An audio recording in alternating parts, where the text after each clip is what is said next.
MR properties వ్యవహారంలో అవినీతి జరిగిందని స్పష్టమవుతున్న రాష్ట్ర ప్రభుత్వం పట్టించుకోవడం లేదని తెలుగుదేశం అధ్యక్షుడు చంద్రబాబు విమర్శించారు.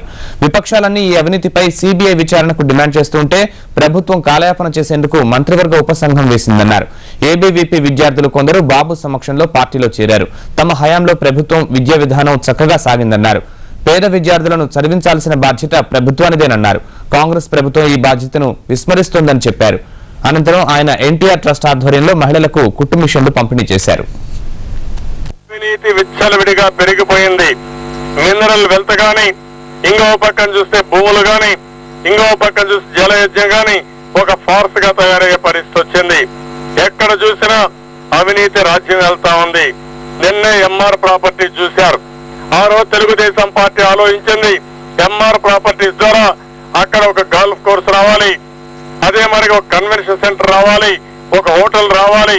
ప్రపంచంలో జరిగే కన్వెన్షన్స్ అన్ని హైదరాబాద్ జరగాలి. ఎవరన్నా గానీ ఇండస్ట్రియలిస్టులు వస్తే ఇక్కడ గల్ఫ్ కూడా ఉండి ఆడుకోవాలని ఉద్దేశం అట్టు పెడితే దాంట్లో కూడా ఎక్కడ లేని అవినీతి. మొత్తం ఏపీఐఐసికి రావాల్సిన డబ్బుల్ని పూర్తిగా కొట్టేసే పరిస్థితి వచ్చింది. అన్ని రాజకీయ పార్టీలు డిమాండ్ చేశాయి, సిబిఐ ఎంక్వైరీ ఏమన్నారు. కానీ సిబిఐ ఎంక్వైరీ చేయకుండా కాలయాపన కోసం కేబినెట్ సబ్ కమిటీని పేరు పెట్టి అన్ని విధాల దాన్ని డైల్యూట్ చేయడం కోసం నీరుగార్చే ప్రయత్నం చేస్తున్నారు.